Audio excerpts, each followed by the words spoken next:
신명기서 32장 37절에서 43절까지입니다. 일반 동물과 사람, 그러니까 생물학적으로 볼 때는 비슷한 점이 많습니다. 원숭이와 사람도 생물학적으로 볼 때는 아주 비슷한 점이 상당수 많습니다. 그런데 그들과 인간이 다른 게 뭐냐? 인간은 미래를 준비하는 능력이 있습니다. 미래를 준비하는 능력. 물론 언어의 능력도 있고 또 몸에 비해서는 뇌가 가장 큰 그런 특징도 가지고 있습니다. 또 생각하는 능력도 있습니다.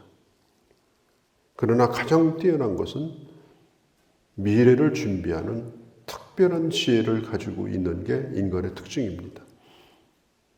물론 짐승들도 가을이 되면 겨울을 준비합니다. 이제 경험적으로, 본능적으로 또 학습에 의해서 그렇게 하는 곤충도 많고 동물들도 많이 있습니다.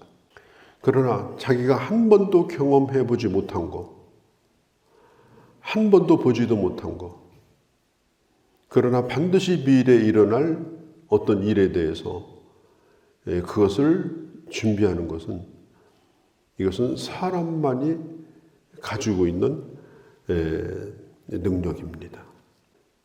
성경 전도서 3장에 보면은 하나님께서 인간에게 영원을 사모하는 마음을 주셨다. 영원을 사모하는 마음을 주셨다. 사실 육신적으로 볼 때 인간은 영원하지 못하죠. 유한하되 아주 지극히 유한합니다. 짧습니다. 일반 식물이나 오래 사는 동물에 비해서는 인간의 일생이라고 하는 건 굉장히 짧아요. 그럼에도 불구하고 인간은 영원을 사모하는 마음이 있어요. 영원히 어떤 걸 남기고 싶다. 또 영원히 사랑하고 싶다. 또 영원히 살고 싶다. 그래서 이 영혼이라고 하는 단어를 유한한 인간이 사용을 하게 되는데 그것은 어디로부터 온 것이냐? 그것은 하나님으로부터 온 것이다. 하나님이 주신 지혜다. 영혼을 사모하는 마음은 하나님이 인간에게 심어준 그런 아주 특별한 능력입니다. 그리고 그 영혼을 위해서 우리 안에 예수 그리스도를 믿을 마음을 주시는 거예요. 예수를 믿는 것은 이 땅에서 짧은 인생에서 한바탕 잘 먹고 잘 살자. 결국 그런 목적이 아니에요. 우리가 예수를 믿는 것은 육신적으로 볼 때 신자나 불신자나 거의 동일한 삶을 살지만 우리에게는 영혼이 있기 때문에 반드시 예수를 믿어야 된다. 이걸 깨닫고 그리고 하나님의 은혜 가운데 예수를 믿고 구원을 받고 그리고 이제는 우리는 영혼을 대비하고 사는 그런 자가 된 거예요. 그러니까 우리가 예수 믿게 된 게 이게 얼마나 큰 은혜입니까?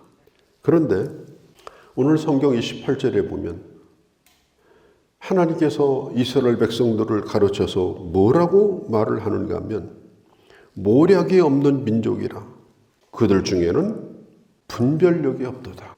이 모략이 없는 민족이라 이 말은 앞으로 무슨 일이 일어날지 아무것도 모르고 아무것도 대비하지 않고 특별히 이 종말에 대해서 앞으로 일어날 일에 대해서 분별을 하지 못하고 사는 민족이다. 그렇게 말씀하고 있습니다. 그래서 아수르에게 망하고 유다에게 망했는데 그들이 생각하기를 우리가 망한 것은 군사력이 약해서 망했다. 힘이 약해서 망했다. 군대를 키우자. 성을 높이 쌓자. 그런 생각을 했죠. 그런데 이스라엘 백성들이 애굽에서 나올 때 이스라엘이 힘이 강해서 나왔습니까? 바로 왕을 때려 눕히고 나왔습니까? 힘이 강해서 홍해가 갈라지고 또 아말렉을 이기고 또 모압을 이기고 그런 전쟁에서 승리했습니까? 이것은 숫자의 싸움이 아니고 하나님께서 이기게 해주신 겁니다. 그런데 이스라엘 백성들은 우리가 힘 약해서 그런 거다. 거기까지 생각을 해요. 그러나 그 이상은 모략이 없어요. 모략이라는 말은 지혜. 지혜가 없고 그 다음에 분별력도 없는 거예요.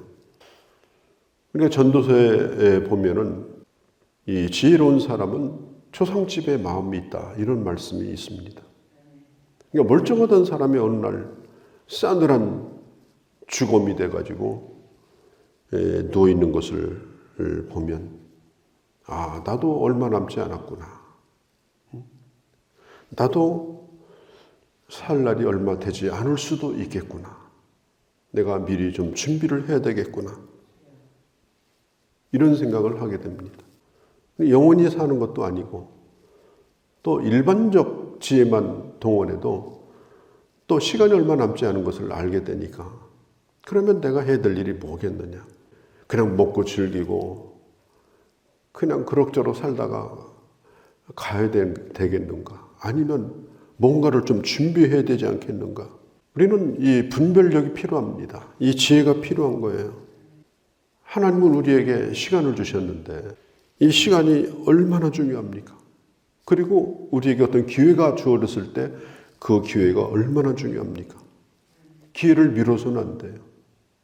내가 선한 일을 할 기회도 미루면 안 되고 또 봉사할 기회도 미루면 안 되고 내가 누군가를 섬겨야 될 기회도 미루면 안 되고 내 것을 나눠줘야 될 기회가 왔을 때는 그 기회도 미뤄서도 안 되고 또 내게 사랑하라고 주어진 분들에게 사랑할 기회도 미루면 안 되고 왜냐하면 그건 하나님이 주신 기회고 그 다음에 우리에게는 이 기한이 정해져 있고 또 그걸 우리는 정확히 모르고 살기 때문에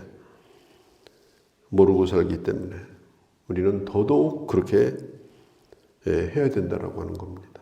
우리가 장날 좌판을 깔아놓고 장사를 하는 분들 그리고 조그만 가게라도 문 열어놓고 일하시는 분들 얼마나 열심히 일합니까? 그래서 종일토록 물건을 팔아가지고 돈을 벌었어요. 그건 작건 간에 이제 돈이 생겼는데 그걸 돈 괴짝에다가 그냥 집어넣어버리고 내동댕이 쳐버리고 뚜껑 꽝 닫고 그렇게 하는 사람 한 명도 없습니다. 다 세봅니다. 그래서 오늘 얼마가 남았는지 오늘 얼마가 밑갔는지 다 세봐요. 그런데 그거보다 더 중요한 게 뭐겠어요? 하나님이 우리에게 주신 시간이 아닙니까? 인생이 아닙니까? 하루가 아닙니까? 이게 돈하고 비교가 안 되는 거잖아요. 우리가 하루 사는 건 그게 생명 자체잖아요. 생명 자체. 근데 생명이 있으니까 오늘 하루가 있다고 하면 이 하루가 생명이에요. 그러면 이 하루는 우리의 생명값하고 똑같은 거예요. 그러니까 매일매일 결산을 해야 되는 거예요. 매일매일. 매주마다 결산을 해야 되는 거예요. 시편 90편 12절에 있는 것처럼 주여 나의 남은 날을 계수하는 지혜를 달라. 모세는 120살에 죽었는데 그렇게 나이를 많이 먹었는데도 이런 기도를 하는 거예요. 내 남은 날을 계수하는 지혜를 주시옵소서. 절박한 마음으로 그런 기도를 하는 거죠. 절박한 마음으로. 오늘 이스라엘 백성들은 모략이 없는 민족이라 그들은 분별력이 없도다. 이 하나님 얼마나 안타까운 마음으로 이런 말씀을 하셨겠습니까? 또 한 가지는 오늘 읽진 않았습니다마는 이 반복되어서 나오는 단어가 30절 또 31절 또 37절에도 나와요. 반석이라는 말이 나옵니다. 반석. 이 반석이 뭐냐? 반석은 기초입니다. 기초. 우리가 어떤 일을 할 때 어떤 사람에다가 기초를 두었냐? 믿을 만한 사람이냐? 변치 않는 사람이냐? 나중에 쑥 빠질 사람은 아니냐? 예. 그 사람 위에다가 기대를 걸고 뭘 했는데 기둥불이 빠지듯이 아무 통고도 안 하고 쑥 빠져버려요. 그러면 인생은 낭패가 되는 거예요. 당신이 지금 기대고 있는 그 사람이 어떤 사람이냐, 이게 중요한 거예요.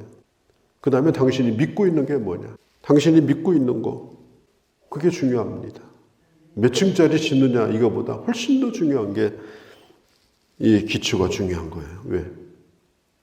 기초가 흔들리면 다 망가져 버리는 거예요. 이 기초가 정말 중요합니다. 흔들리지 않는 반석을 기초로 삼고 사는 인생이 바로 지혜로운 인생이다. 반석이 누굽니까? 반석은 바로 예수 그리스도이십니다. 우리의 반석은 예수 그리스도예요. 우리의 구원의 반석도 예수 그리스도입니다. 우리의 구원이 안전한 이유, 우리의 구원이 취소되지 않는 이유가 뭐예요? 바로 그 반석이 예수 그리스도이기 때문에 그런 거예요. 그게 흔들린다면 그야말로 우리의 구원의 근거가 사라져버리는 겁니다. 그래서 우리가 잘못하는 게 많고 연약함이 많지만 이 구원에 대해서 의심하지 않는 이유는 예수 그리스도 때문인 것입니다. 예수 그리스도는 어제나 오늘이나 영원토록 동일하시고 변함없이 우리를 사랑하시고 그리고 하나님의 택한 자를 구원하는 구원자로서 내게 주신 하나님의 축복이기 때문에 우리가 붙들고 있는 예수 그리스도는 결코 우리를 버리지 않는다는 사실을 믿기 때문에 우리의 구원이 안전한 거예요. 그러니 이 세상에 무슨 이데올로기니 무슨 사상이니 이런 걸 믿고 사는 사람들이 얼마나 어리석은 사람들이. 오늘 또 한 가지는 이 32절 이후에 보면 그들의 포도나무는 소돔 고모라의 밭의 소산이라. 그들의 포도나무는 소돔 고모라의 밭에 있는 소산이라. 그 포도송이는 쓰고 33절에 그 포도의 열매는 독이 있다. 어떤 독이냐? 독사의 독이 있다. 맹독이다. 33절에. 하나님께서 이스라엘 백성들을 애굽에서 뽑아가지고 이제 광야에서 이제 모종을 해가지고 40년 동안 키워가지고 이제 가나안 땅에다가 이식을 시켰잖아요. 얼마나 좋은 품종이에요. 하나님이 뽑고 뽑은 민족이 이스라엘인데 그리고 가나안 땅은 본래 좋은 땅이에요. 그런데 그 가나안 땅을 뭘로 만들었냐? 소돔 고모라의 땅으로 만들었어요. 소돔 고모라의 밭이라고 말합니다. 소돔 고모라에 있는 그 밭에 심겨진 나무가 됐어요. 아무리 좋은 품종이라 할지라도 밭이 변질되면 좋은 열매를 맺을 수가 없어요. 그 밭이 뭐예요? 우리들 자신이에요. 우리의 마음이에요. 그러니까 우리는 변하면 안 됩니다. 황무지가 되면 안 됩니다. 언제나 은혜의 밭이 되어야 합니다. 언제나 은혜의 밭이 되어서 하나님이 우리에게 주신 그 은혜가 되어서 열매를 풍성히 맺을 수 있도록 우리 자신을 잘 갖고 나가는 것, 은혜의 밭이 되도록 하는 것, 날마다 은혜 받는 생활을 하는 것, 이게 아주 중요합니다. 그런 밭에서 자라난 열매는 얼마나 맛있습니까? 얼마나 탐스럽습니까? 바로 은혜 받고 살아가는 하나님의 백성들은 바로 그런 모습이에요. 은혜 없이 살아가는 심령은 뭐예요? 소돔 고모라의 밭에 자라난 그 안에 포도인 줄 알았는데 독이 들어있는 거예요. 자기도 죽고 있고 남도 죽이고 있고. 그래서 우리가 영적인 관리를 잘 하고 살아야 됩니다. 소돔 고모라의 죄악을 거름으로 삼아가지고 끊임없이 받아들이고 그런 걸 즐기고 그리고 거기다가 말씀을 받으면 열매가 나오질 않아요. 열매가 맺질 않아요. 그걸 갖다가 포도 창고에다 잔뜩 쌓아두었어요. 또 귀하다고 뚜껑도 잘 덮었어요. 34절에 뭐라고 그래요? 이것이 내게 쌓여 있다. 이것이 내 곳간에 가득하다. 그런데 결국은 그것이 너를 심판하는 근거가 될 거라고 말씀하고 있습니다. 오늘 아침에도 우리가 하나님 앞에 기도할 때 하나님, 우리로 하여금 영혼을 사모하는 마음을 더욱 주시고 오늘 하루하루가 그 영혼을 향해 나아가는, 그리고 오늘 하루하루 맺는 열매가 하나님이 기뻐하는 열매로 충만한 그런 하루가 되게 달라고, 또 그런 길을 걸어가는 그런 주의 자녀들이 되어주시기를 바랍니다. 거룩하신 우리 아버지 하나님, 오늘도 저희들을 사랑하셔서 주님의 전에 나오게 하시고 이렇게 귀한 날 이 첫 시간을 드리며 하나님의 은혜로 이 하루를 시작할 수 있도록 은혜를 주셨사오니 주님 참으로 감사합니다. 하나님, 우리의 영원한 미래를 바라보며 또 하루하루를 의미 있게 매듭을 지으며 아름다운 열매로 충만한, 그래서 우리의 마지막 삶이 귀한 것으로 가득 찬 하나님 앞에 놀라운 영광스러운 그런 날을 맞을 수 있는 주의 자녀들이 되어지도록 은혜를 더하여 주시옵소서. 우리 주 예수님의 이름으로 기도하옵나이다. 아멘.